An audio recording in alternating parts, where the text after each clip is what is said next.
afternoon, everyone. I'm very happy to be here in Bucharest at the Goethe-Institut because the Salon's Island 42, Insula 42, how I call them, Saloanele Insula 42, have a long legacy of working with the Goethe-Institut and l'Institut français. And I'm also very excited because we have a very nice and hot topic today. And I'm going to introduce you the three invitees. I have only women that I invited this time, of course, in agreement with our hosts and co-organizers. And they are Ghila Rudel. I'll start with Ghila Rudel, because she is online. She's just online. We are also live here at the Goethe. Ghila Rudel is director of the French Institute in Timișoara, and one of those powerhouses that makes a lot of things happen. And we are very curious, I'm very curious to find out from Ghila, how much does she really use social media in making things move, and what she thinks is good and what she thinks is not so good about using social media in terms of culture and cultural content. Then I have here, and I'm very glad to meet Hanna Klimpe, who is a professor of social media, but she's also a theater person, she's also a journalist, and so she's someone who came from this world of normal analog life into the importance of new technologies and social media. And also Hanna was part of this important workshop that just took place in the framework of 𝘚𝑛𝑎𝑟𝑑𝑖𝑣, which is an important project between East and West and perspectives between Eastern and Western European countries.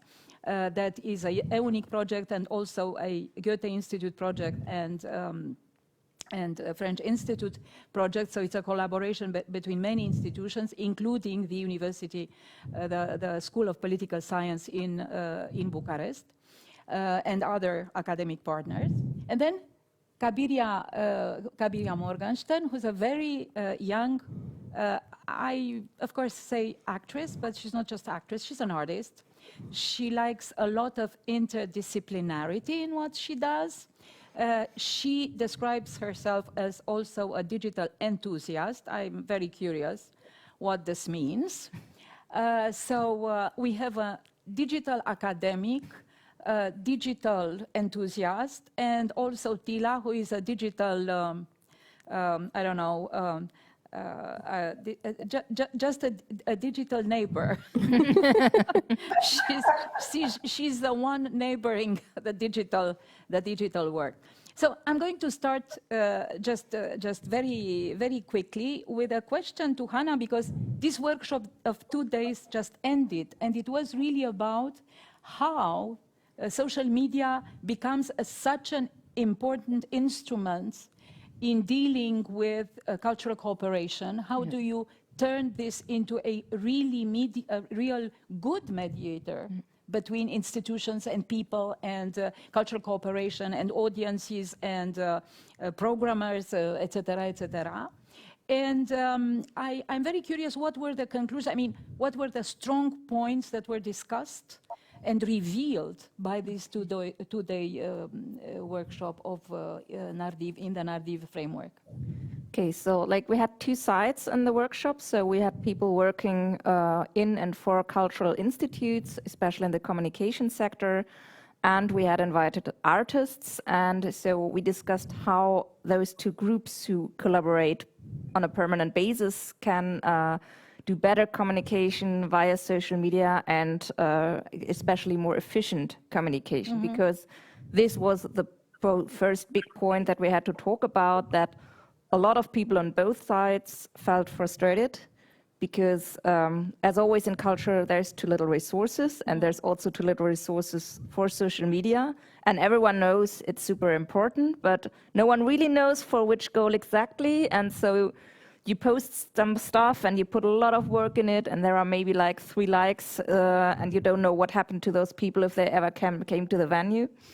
So we started up that we said we need strategy. So we it's not about just posting something and having 3 likes, because then you know that at least someone saw it, but we need strategy, and we need also strategies for more efficiency. And what is our goal? And is our goal that we just want to be visible on social media, or is our goal that someone is coming to our concert and paying money so I can pay my rent? So yes, we felt there is a lot of pressure on social media communication. There are very high expectations, and they're often not met. So yes, we were working on how they could met better, and finally we said, well, we have to be specific, so let's set straight goals. And also we did a workshop on AI tools this morning, say what takes the most time, the content production, can, with the possibilities of artificial intelligence, really be reduced to, I would say, like 90%. So don't put so much frustration in content production that takes a lot of time, but just play with ChatGPT and with Leonardo or DALL-E or whatever, and just like play a bit what is possible on social media instead of putting so much work in content production. That was the basic conclusion. Yes. But Hannah, I'm going to have 2 questions. One of them will be addressed to both Tila and 𝘠𝘰𝘦𝘵. But to you, were you surprised while the discussion took place, precisely because you have acknowledged this kind of pressure in relation to social media? Were you surprised by something during these 2 days? I mean, was there something that you were not expecting to come from the audience and from the participants? Not really, but I was surprised by the degree of emotionality. We discussed also the misunderstandings that exist between cultural institutes and artists. In which sense? In which sense?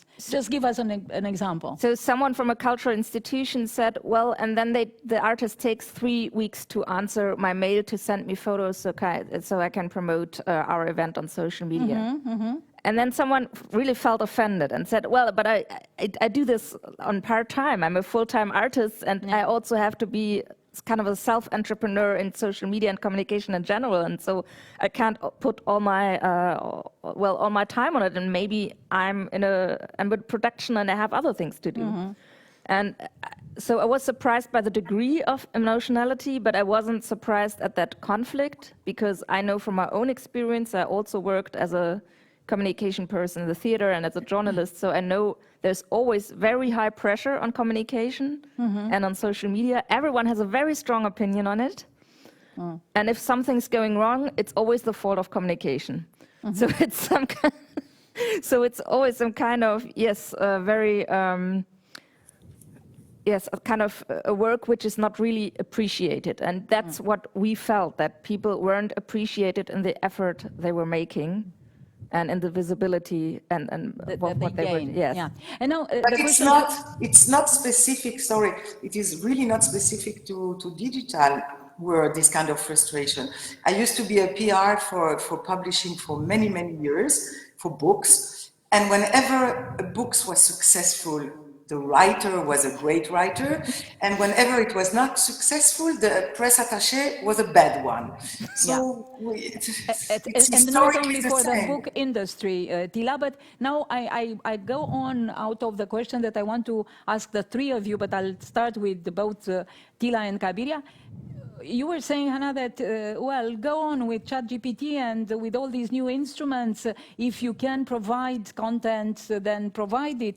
And I have to say that from the perspective of the artists, I was working with a lot of musicians recently, and a lot of them say, look, there are many jobs that I can no longer do, because I used to do jingles, I used to do this, I used to do that, and now all of a sudden this is provided by artificial intelligence. And not only this, songs are provided and they are promoted much better. So what do I do? It's something that, from the point of view of the creative, those who create in cultural industries, and this means cinema, music, books. I mean, you can write now, there are applications, you can write a text, you can write a book, a very simple book. What do you think about this kind of tension? What do you, first of all, Tila and 𝘠𝘰𝘦𝘵, what do you think? And then what's the answer that Hannah gives? Tila. I would say, for instance, that somehow we have to follow the stream of what's going on now. And I'm now working on the Night of Philosophy, and I knew from the beginning that more than the content of what we are going to offer to the audience, the most important thing was to have a poster that is very strong, with very strong colors, that can be seen, and then it will attract people to come to hear philosophy debates and discussions. We cannot ignore that, and in a way, I would say that digital communication and social media, in a way, saved me when I arrived here in 2020. It was completely under lockdown. It was the COVID. And I said to myself, what, as a director of cultural institution in this huge and beautiful building, what can I do here? Because I cannot do anything. And then I had this idea to have these online discussions. I found a journalist who accepted to do these meetings with artists from all over Europe, and I called that Pour parler d'Europe, and I could start to work, to do something, and thanks to the social media, because it was online, it was on a YouTube chain, it was on Facebook, so I cannot say that it's only bad, but we have to. And 4 years ago, we didn't have ChatGPT. And of course, now we have to put the content, a good content, that ChatGPT can work with it. Because if we don't have good contents in the databases, we cannot have a good ChatGPT. So we have, if you can't beat them, join them, I would say. But Tila, I have a question precisely in relation to your poster thing. Okay, the poster was very important. The poster had to be very visible. The poster had to be very strong and intense. But then, who did the poster? It was not. I mean, it's not like the musicians where really it was an artist. So it was an artist. So it was an artist. It was made by an artist. The poster. Right. So the poster was made by an artist, but when comes the moment when it's ChatGPT, or I mean another artificial intelligence tool that creates the poster too? That was my question. What do you think about this capacity that today artificial intelligence has to create music, to create images, to create whatever? And to Kabiria, the same question. I really don't know, because maybe one day I can push a button and say, make me a poster for the Night of Philosophy, and it will be a great one with no human, but the human interference will be made before by feeding the database with good content. Of course, but that's a whole discussion. You will always have the human factor, At some point, I cannot have a fake audience for the Night of Philosophy. It's a physical event. So, and the people who come. I need philosophers, and I need audience, and I need chairs and rooms and microphones, and okay, I need the human factor. Yeah. Right. Kabiria, what do you think about it? I mean, how do you feel about this kind of replacement in some areas of creativity, of the creative process? I think it's a form of evolution. So I don't think about it in terms of it being good or bad. I just think that it's happening, and it is. And working in the performing arts industry, I don't have such strong feelings about being replaced. I don't directly feel threatened as a creative myself, like as a performer, as an actor, as a performance artist. But I do think that with the evolution of artificial intelligence, we could always, as Tila said, we could work against it, we can work with it, we can work completely alienated from it, which I don't think has a very long future ahead at this point. But I think it just opens a lot of doors to exploration. I think being creative implies finding solutions that were not there, and exploring territory that sometimes can be completely new and, you know, unpredictable. But do you, Kabila, as someone who has a younger age, do you imagine yourself not living in a world where this kind of technology exists? I mean, do you imagine really in a completely analog world where you don't have technology, social media, don't have Instagram, you don't have Facebook? Do you imagine? Do you imagine? And if you imagine it in a positive way or in a kind of scary way? Kind of, oh my God, how am I going to contact my community? I'm curious. I mean, I don't know if I've put so much thought into it. If there is to be a world completely without technology, I think it would be like post-apocalyptic.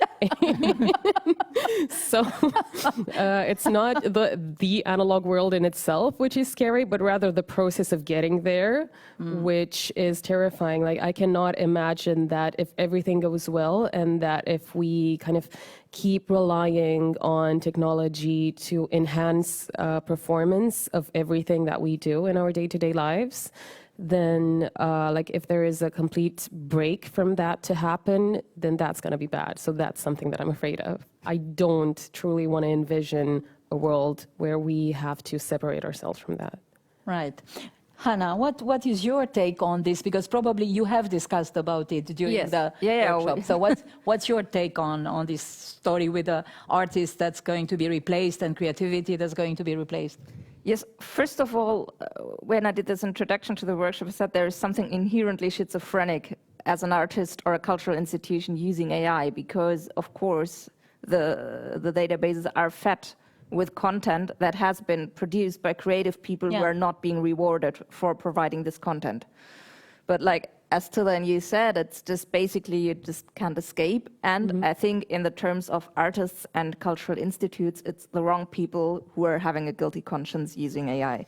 Because there are no budgets to produce images or like fancy social media campaigns anyways. So like most of the cultural institutions I know use stock photos, which also don't really pay off photographers.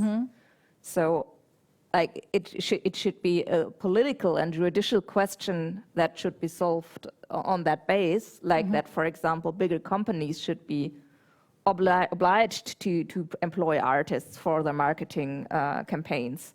But cultural institutions who don't have the budgets anyway, so then better use an AI image for free that looks fancy and helps to get people to an artistic venue, which helps the artist, than having a shitty stock photo that looks completely boring and makes people not going to come. This is not going to help anyone. So if you don't have a budget anyways, I don't think there's so much of a sense of having a guilty conscience using AI. And for social media communication, the originality is not in the content production. The originality and creativity is in the concept. And we had this today because it was the final plan. We did this workshop also to say, well, we know there's a lot of frustration and a lot of energy being lost in the content production for social media communication.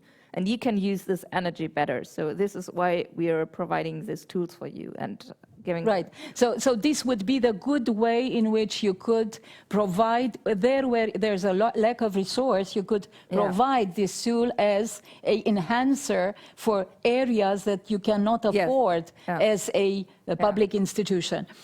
Do you have any comments on that? Because I'm going to go to my second big question. I mean, I want to say there are just licenses that are allowed to be used for non-commercial and artistic purposes and which have to be paid by enterprises. Yeah. And you could do a similar thing with AI art. What do you think about what Hannah says, Tilla? I try to use content and photos and pictures from the artist itself. I never used picture, free picture from databases to create a poster. We always ask artists and we pay them. Artists or graphic designers and we pay them well. So until now, I don't think I had the opportunity to use AI instead of creative content that we are paying to the artist or to the writer or to the designer.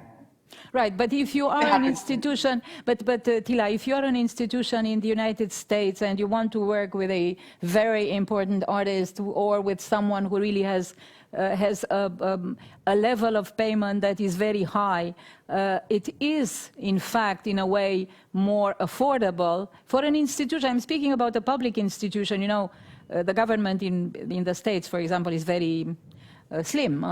They don't have money for.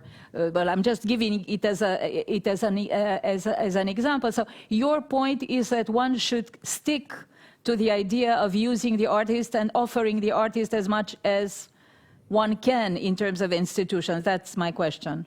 Actually, you know, there might be another answer, but I don't know it from our Minister of Culture or Minister of Foreign Affairs. And I think that it's both cultural and legal matters that I wouldn't give my opinion on that. I think that it needs to be discussed on a higher level. Yeah. And on a governmental level even. Especially for cultural institutions abroad. Yeah. So I really don't know what is the position of our Ministry of Culture and our Ministry of Foreign Affairs. So I wouldn't go to this discussion without knowing exactly what is the official position. What's the line? What's the official position? Okay, Kabir, about using AI instead of using human creation. Yeah. What do you want to comment? No, but Kabiria, what do you think about it? Just listening to you, I was thinking that it opens the door to possible wise relocation of funds. So there's also the fact that it is original content created specifically for that purpose. It is not possible to plagiarize it, I think, or to copy it in any way. And yes, if one chooses to, let's say, leave the graphic design part to artificial intelligence, or maybe not that part, or a different sector from like a multitude of areas, then you can use the funds that you would normally use to pay, say, an artist for that particular thing and invest them in something else as part of the same production still. So that's not to say that it is taking jobs away from the artist, but rather for a particular production, a project in itself, you can use the total amount of funds for a specific area and thus like enhance the final product and make sure that you, I don't know, raise the quality in a way because you don't have to split the money between more people that are involved. Yeah, but do you believe, the three of you, that there is a middle way? Is there a middle way? I mean, kind of, the artist should not just completely lose his right to innovate. Like you were saying, that basically what's original is the concept. The artist comes with his own creative concept. So can't the artist be the one who uses these tools in order to produce something that is still original and produces it in an easier way that makes things more affordable? No, I don't know. I'm just asking what you think about it. Well, it is. Hannah, what do you think about it? Well, first of all, I know we had also talked about it, and I think so here someone had a very strong opinion. I think it was you on that. Purely AI art is not art. I know artists who like use it as a template. But what I was talking about here in this workshop, and that's what I want to underline, I'm not about talking about AI replacing like artistic work, but using an AI image, for example, to promote a language course. And you wouldn't have employed an artist to make an image for promoting a language course anyways. So I am more talking about images and graphics where artists are not involved in the first place. I mean, of course, a stock photo also had been taken by a photographer, but they took it on Pixabay, so basically they don't want to make money from it. And there we are talking about a revolution that happened before, that people could take pictures with their mobile phones and kind of replaced photographers, and they didn't replace photographers. They made the work harder for photographers, but they still exist. And it would be the same with AI. And I am particularly speaking for like communication. So like communication that can help to promote artists. And there it is easier to use those tools where you don't necessarily, because social media is not it works. You just repeat what works. And maybe you have a good idea and then it works perfectly, but it's not, social media communication is not the same thing as doing artistic work, not at all. And so I'd say, well, this is communication, it has a purpose, it's handiwork. So use whatever makes your handiworks easier. Mm-hmm. Right, so basically what's the middle way would be that you still keep, you keep artificial intelligence, and let's say social media, you still keep it in the realm of using it as a tool, not replacing the real creative area where it's only the creator that can still have the right. So you just keep it in this kind of controlled way. It's just you try and keep it well. But that's why I was giving the example with the musicians, because the musicians already complain that there is music produced by artificial intelligence and they cannot control it because it wins the territory that they used to. The musicians used to have. But now I'm going to go, well, in relation to this, I would like to go to another subject, which is something very, very recent. I don't know if you heard about this Draghi report that just came out for the European at the European Union, which Draghi made a report in relation to the fact that the EU administration and bureaucracy is too stuffy, and it's a burden. And if it's very recent, you can find it on my Facebook and on, I don't know, Radu Burneta's Facebook, or even at the EU, of course. And Draghi comes with this analysis in which he says, if we, the European Union, are not going to simplify the bureaucracy of the European Union and the way that we work, then we are going to really lose the battle with the advancement, especially in relation to new technologies, artificial intelligence, with countries like the United States, China, etc. And this is something that is a very, so are you aware of this report? No.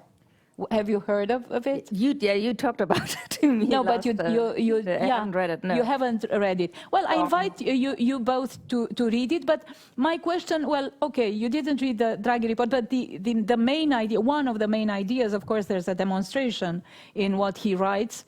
This is the main idea. So my question is, do you believe that, for example, today, in terms of institutions, what are the main obstacles that cultural institutions, cultural cooperation institutions have in understanding how important this communication tool can become? What are the main obstacles? What are the things that are really blocking a new way of work?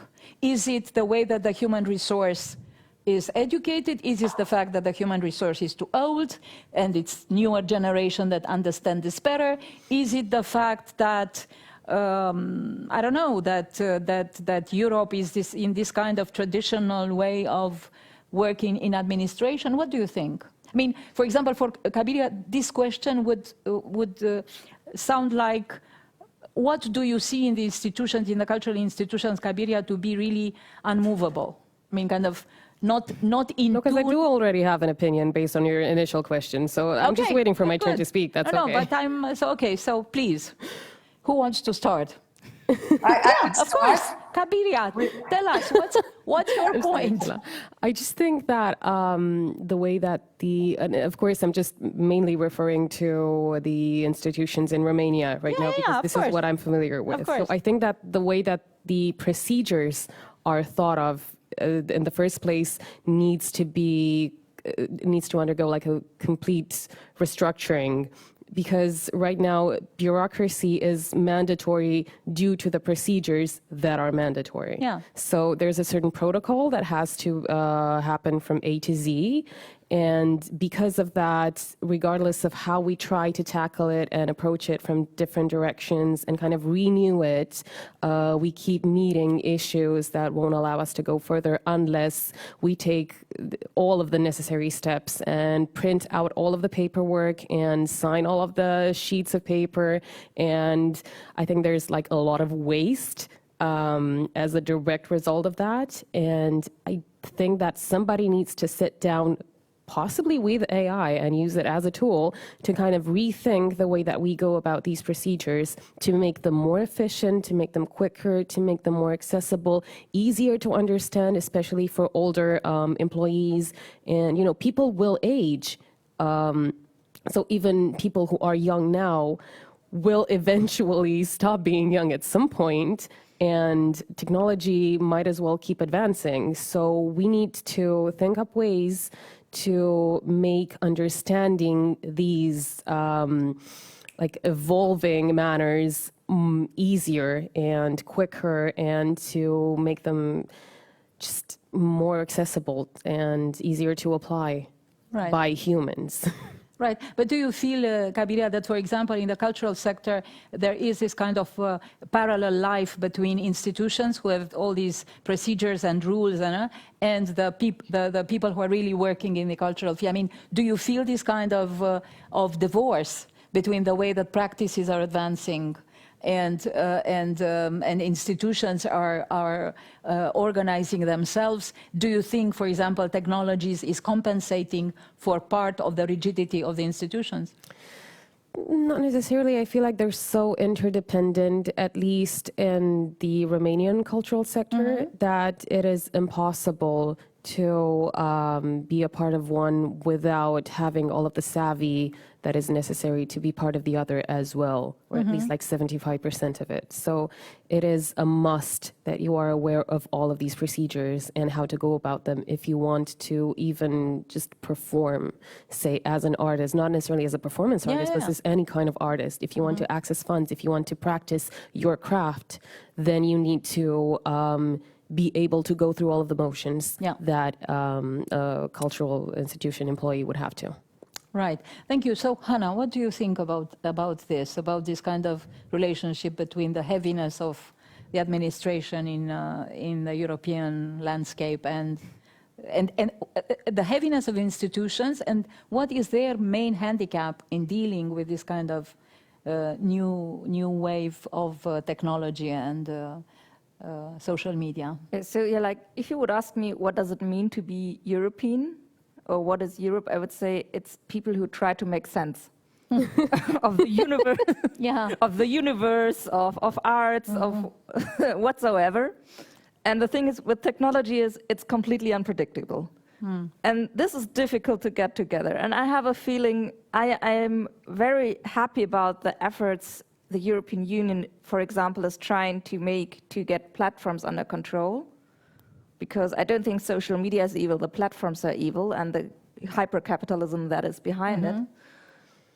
So they're doing a big effort, but they're making the mistake that they still try to find a structure to get technology under control. And this is not going to work. And this is not going to work. No, this is not going. You won't get technology under control. And interesting, because a lot of people believe that this is possible. No, there are developments which are unpredictable. You don't know how social media trends are going to develop. And it is something I do like about the internet, for example, that I like the randomness of the internet, because there's a huge creativity behind it. But you have to find a way to say, well, what is what I don't want in this unpredictability, for example, exploitation of artists? And where do I accept that there are things that I cannot control? And I try something, and I try to enlarge my view and to put away some bureaucracy. I mean, all this GDPR stuff, every American is laughing at us. And I'm not a fan of the American understanding of privacy, but It's ridiculous which kind of GDPR you have to follow if you work in a public institution in Germany or in Europe. So like finding ways to like precisely define what is it that we really want to get under control, but where can we just bit a little bit more smooth. Yeah. Yeah. Tila, I know that you will have to leave in 5 minutes, so maybe this, you can stay? I don't know what GDPR is. Well, it's, oh, come on. The data protection rules. Tila, you do. It's the data protection that also you are applying when we have to sign that we agree about the data protection. Okay, but what do you think about it? Are you still going to leave at it's almost a quarter to 6. To 6. No, I will answer to that. Yeah. I think that we have to have this kind of cohabitation between a very heavy bureaucracy, and in my case, I have to answer to the French bureaucracy, to the Romanian bureaucracy, and sometimes also to the European one. So when we have a project that involved, like Hey, which involved EU, the center of projects which involved the Romanian bureaucracy and our own bureaucracy, it means, you know, you kill half of the Amazonian forest just by filling all the paper and signing in French, in Romanian. Right. And you have on one side, you have this heavy thing, and on the other side, you have the creativity and the fact that social media are borderless. You know, they don't know borders, they don't know regions, they don't know countries. But it's a kind of cohabitation between the two. And usually I like to have in my team, when I answer to a project, someone who knows how to make all this paperwork. But this person will not be the creative one. We will have also creative people together in the team. So I think that we have, that's our life now. But Tila, now that we are here, this is a question really just for you. Do you find that there needs to be a balance between really meeting people and using social media? Do you need special qualities for it? Does social media replace really meeting people? Do the social networks really replace the fact that at a certain point you meet the artists and you meet the people and you stay with them and you spend time with them? How do you feel about this? First of all, I have to admit that I am not on Facebook and not on Twitter, on X. So two of the three main social medias, I am out of them. And I think that I am very much involved in the social and cultural life here in Timișoara. So as I said before, the human factor is very important. You have to meet people, you have to mingle with them. And you know, I see in all the events, sometimes you cannot speak with the people because they are on their phone, sending on social media picture of what they are just experiencing a minute before or at the same minute. And when you compare what you see on the social media, on the Instagram, and what you just experienced 5 minutes ago, sometimes it doesn't even look the same.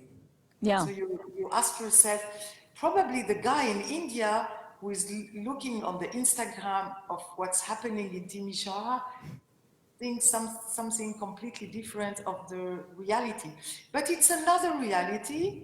It's a virtual reality, and some people, you know, stay all day long at home and they don't go out and they live through what they see on their phone.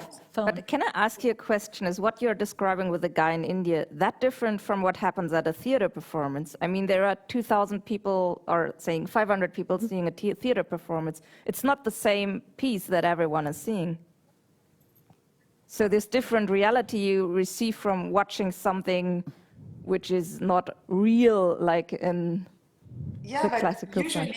Usually you had 500 people watching at a theater performance, but now maybe at the same performance you have millions of people because someone inside the theater took a picture or a video and put it on on the social media. So, you know, the reality But is not the same then my thing question anymore. is, Hannah, do you think that really is the same thing with the double life that we see virtually? I mean, when you're saying each spectator sees something else, it's true in a performance. Each of the people here see what we are talking about in a different way. But if we are going to be filmed, I mean, because we are filmed and streamed, maybe the people who are outside this space, really their perception, it's not only a way of how they are interpreting what they see, it's just also the perception. There's absolutely no live connection. And this is different. I mean, it's a question also. I'm not sure it is like that. For you, it's the same thing. Not exactly the same thing, but I think the difference in what makes them feel uncanny on representations on social media and a theater performance is that at least those 500 people stay together in a room and they see, at least for a certain time period, they have a shared experience, even if what they perceive is different. So there's a complexity inherent to a theater performance, which is not inherent on watching a post on Instagram, Exactly. because it's like it's a projection. You can see whatever you want to in an Instagram post. And that is the problem, the rapidity and the lack of context. So, but for me, it's not the crucial problem that people are not all in the same physical place. And I can say, as someone who's traveling a lot and who has people who work in very different places, I would have less qualitative interracial relationships without being able to see what people are doing online as well. So, well, precisely because we are here and we are also closing, we have to go towards the end of the discussion. My last question would be, from this perspective, Hannah, what the three of you think that social media brought to cultural cooperation, cultural contact, cultural kind of expanding?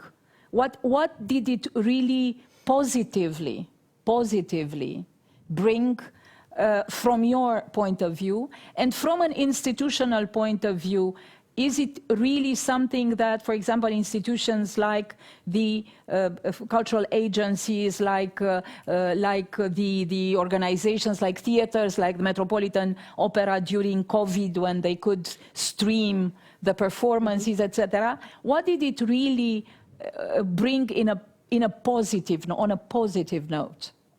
Well, I'm giving the very unoriginal answer, saying you reach a young public, and all the cultural institutions have a problem with an aging public, and they have to. And where do you meet the young people? You do meet them on the internet, and you do meet them on social media. So this is where you have to communicate, and it's not done. It could be done in a much better way, even with the few resources you have. And it doesn't work as well as it could, and it's often frustrating because it's very difficult to get people from a digital space to a physical one. This is a huge effort. But I think there is no choice if you want to promote cultural events among young people. Right. And do you really believe, Hannah, that what you are saying, bringing through the digital world people to also come to the physical exchange, is this happening? Really? Yep. Okay. You raised the question to that. How relevant is it that people are physically there if people can access the information, they can access the art, they can access everything through a digital space?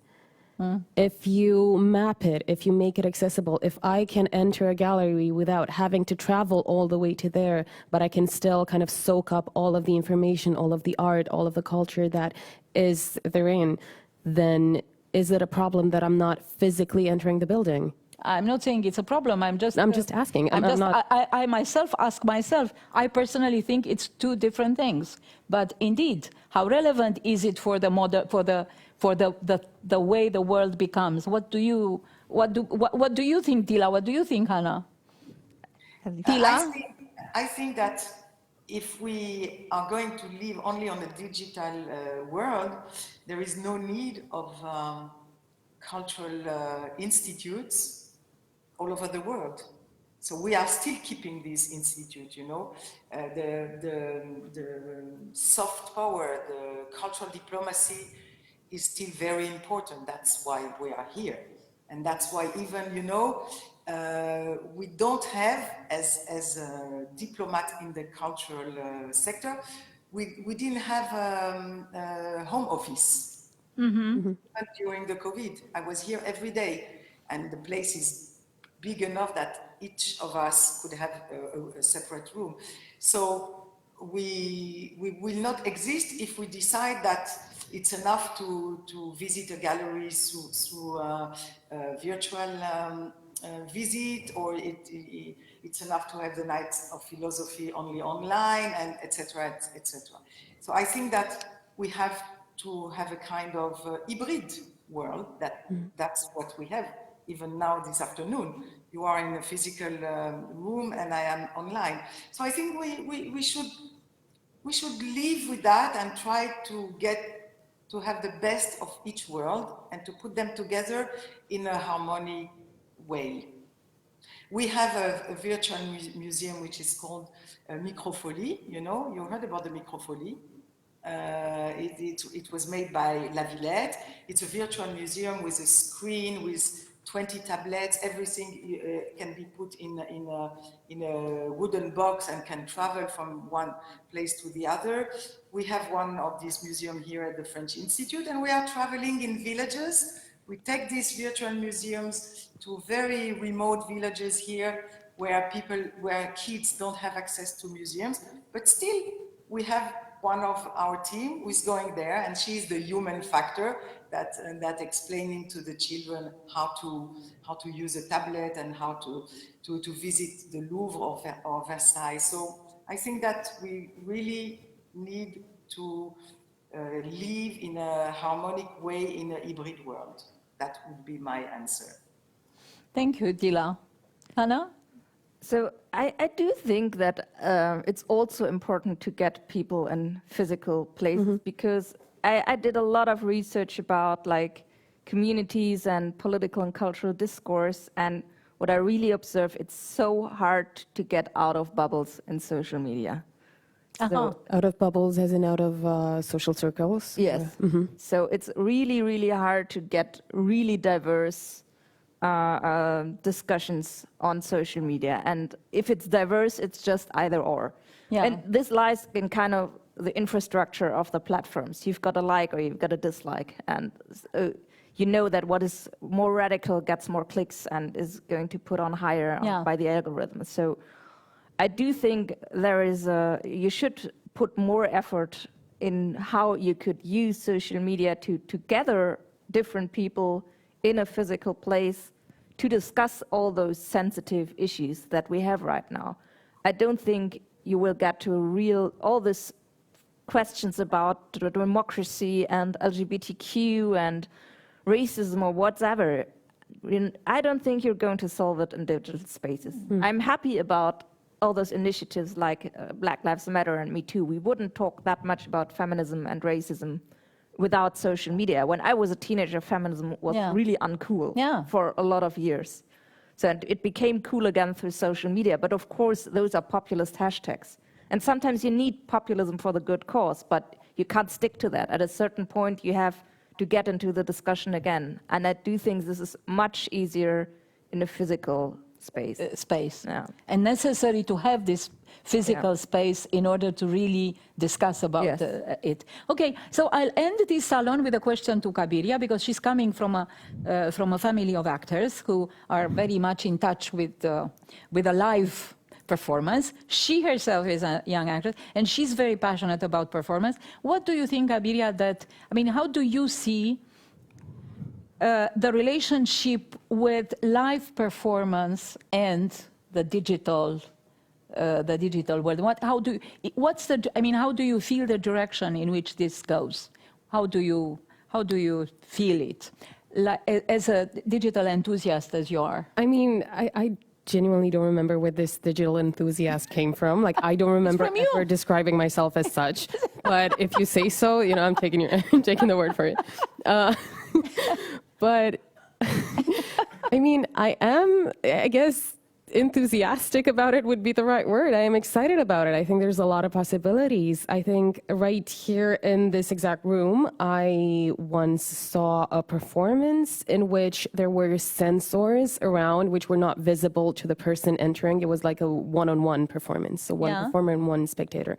And depending on how close I would get to the performer, I think like the mechanism would print out a graph or something, and I would either finish or not finish the performance, like get a good result or something. And I just think there are so many possibilities, so many different ways in which we can approach technology, we can approach artificial intelligence or just tech gear as tools and use them to enhance our products. I also didn't get to answer the question which you asked priorly about what this has brought to cultural institutions. And I think it has brought a big challenge in terms of marketing. I think it just, like everybody needs to do better now because the competition is a lot higher. And it's not like you can blame the AI for being incompetent, because that is the one thing that it is not. Oh, it is. Well, if it is incompetent, I think it's also due to what it has been fed. So this is another discussion in and of itself, and I would like to have it at some point. But yeah, I think that it is a big challenge, but we should take it as such. And instead of as creatives and as artists and even as cultural managers or people who work in this field, instead of letting it bring us down, we can just kind of stare in the face of it and think, okay, how can I do better? How can I take this and use it to my own advantage? And how can I, as a human person, get better at what I do or change what I do so that I can enhance it, so that I can, I don't know, biohack it in a way. Right. So use it as a sort of provocateur of inspiration. Just use it as challenging your own inspirational capacities in terms of this very, very complex kind of challenger that technology is, and social media is, and artificial intelligence is. Well, if any mot de la fin. Yeah, I would say that we have to control the technology, and the technology shouldn't control us. That's word. No? You don't agree, Anna? Yes, we should start discussions about what controlling means. There is no absolute control in technology, but not to be addicted. You shouldn't be dictated by the technology. That's how I would formulate. Yeah. But I think that this point that Hannah made, which is very interesting, the fact that we think we can minimize what technology does, but then it's so random and it's so unexpected. This kind of unexpectedly evolutionary aspect that technology has, we have to take it into account and not imagine that we can bring it to our rules. So let's finish it, this salon. Let's end this salon by thanking the three of you. You were very kind of, that women power, that women power in this discussion was very intense and very good. And the three of you are coming from very different backgrounds and institutions and experiences, and thank you so much. Thank you to the Goethe-Institut for hosting this Salon Island 42. And so Tila, Kabiria, Hannah, thank you. I hope that the 𝘚𝐺𝑖𝑣 workshop was as exciting and as intense. You have to ask the participants.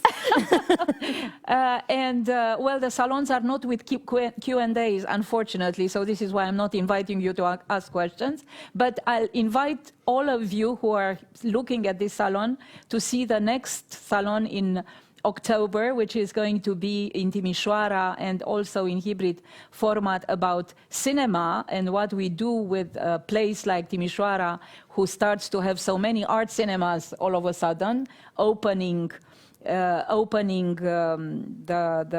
venues and recreating this kind of culture of art cinema. And the third one that's going to take place in Bucharest again, also under the umbrella of 𝘚𝑟𝑑𝑖𝑣, and the subject will be cultural diplomacy. So surely we are still going to discuss about technology in that one too. Thank you. Thank you so much. Thank you, Corina. Thank you very much. Bye. Thank you, Tila, for staying with us up to the end.